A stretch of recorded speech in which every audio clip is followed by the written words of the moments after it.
Okay, so the other day I left the ignition on the motorcycle, and because of that, my battery is dead. So I went and bought a jump box. So now we're gonna jump her off, get her started, let idle for a bit to get some charge back in the battery, and then we're gonna go check on the boat today. And I'll show you the progress that we've made.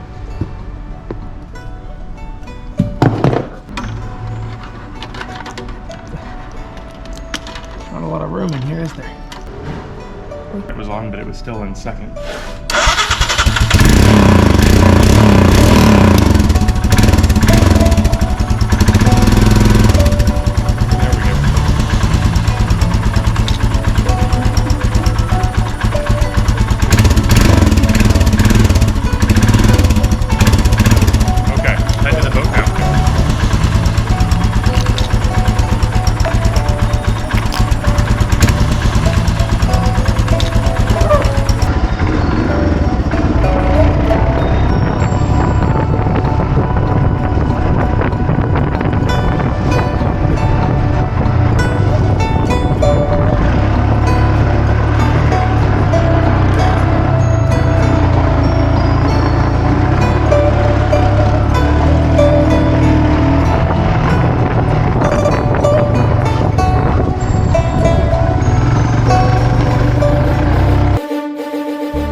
We're out here at the shipyard again today, and you can see the masts. They're mostly carved now, and honestly a little bit smaller than I was thinking. Like, I mean, I'm sure they measured it, but this big one certainly looks shorter now than the original. And to my knowledge, they're still gonna carve this down just a little bit to decrease the amount of mass sticking up way above the ship. Up here you can see it. You can see it's not completely even, but it's like it's all right. And I often wonder if actually having it supported like this on these is the best way to do it, because then it can kind of sag throughout, but I'm sure there's a reason. And down this way you can see where they're glued together. I didn't mean to do that, but you can see here where they've cut a notch here out of both chunks of wood, and then glued them together. And same thing with this one. These are actually the chunks that have been cut out of the larger mast. You see? Well, this is gone. They took this chunk out of both sides of this. So you can see chunk here and there, and now they're glued together across this long section. It does worry me a little bit. There's kind of a big gap here. You'd think you'd want all this completely laminated through, but hopefully they know what they're doing.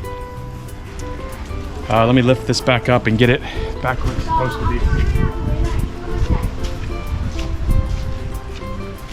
What's surprising me is how bendy this thing is, really.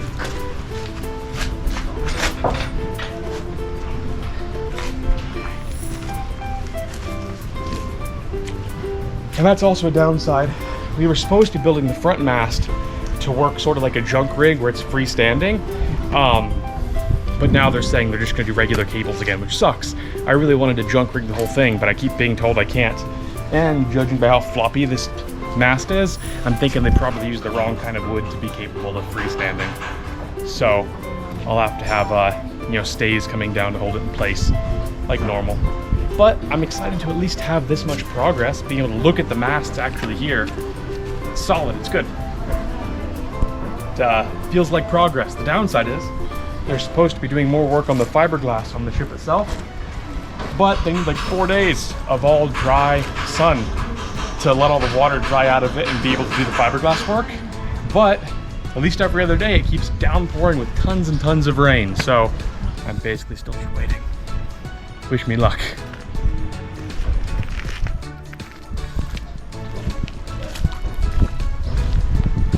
Apparently they've also made some progress putting new wood on top of the roof up there so that they can fiberglass on top of that, but I don't know if it's really worth climbing all the way up there to show you that, hey, the wood's a little bit newer on the very top where you can't even see it. So just take my word for it. A little roof up there, There's a little bit of wood on that. And that's like the only thing that they've made progress on in the past 2 months. Except for the mast. Okay. Hey, doggy. Well, anyway, I think I'm gonna go get some food. See you guys later, and hopefully the next video has more of an update besides for me just being like, hey, look, there's some masts that aren't completely carved, and a roof with a bit more wood. But again, we're not going to get anything else done until we get at least 4 solid days of sun, and it's just having rain after rain after rain for the past several weeks now. So, yeah. Okay, I gotta go jumpstart my bike again because as soon as I got here, it died again. And apparently there is 0 voltage in the battery at all. So the battery's probably bad, which sucks since I literally just put a new battery in it only 2 days of riding before this. Well, keep going. Okay, so I was just gonna leave, but instead we're gonna go back and look at the old masts. Remind me and you what they used to look like and how the new ones are comparing.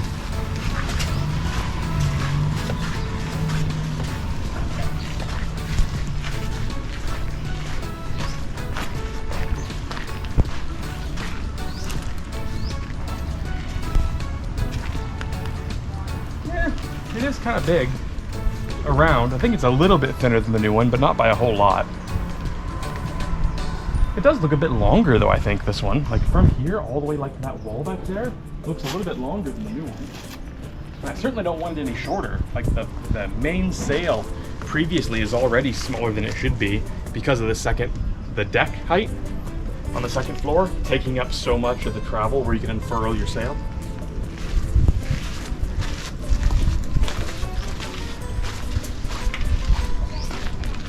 There's the forward mast, the old one.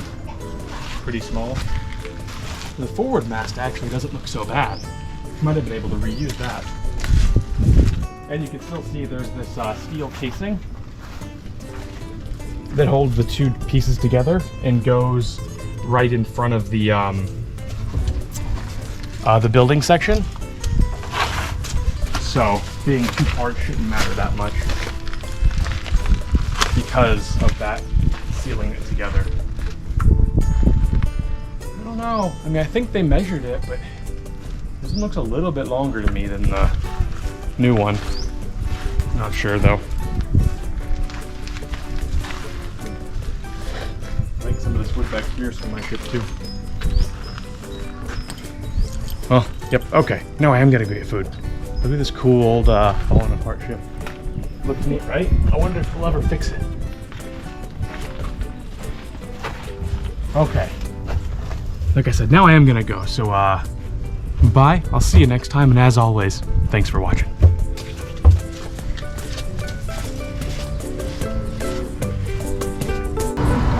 There she is, not starting again. Yay, I'm gonna have to buy a new battery again. And I just got a new battery like 2 days ago.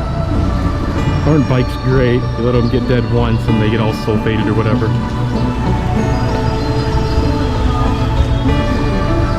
Maybe a trickle charge will help, we'll see.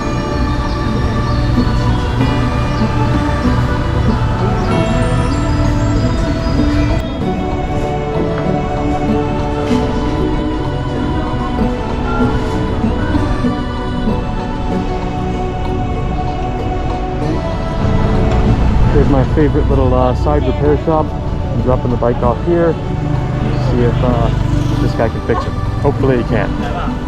Yeah, he usually does okay work. So, yeah, I like these things. I always wanted one.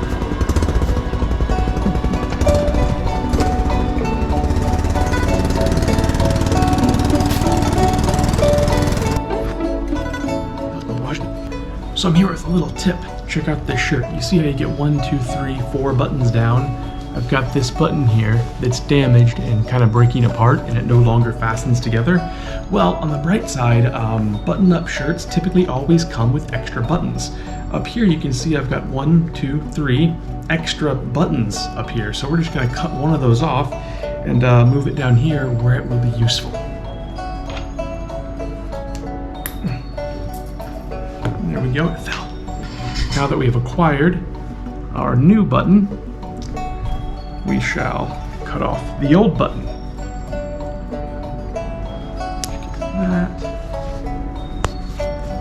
go.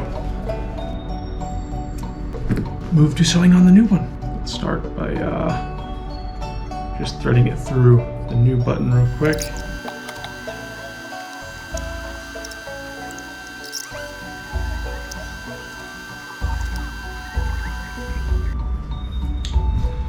Well,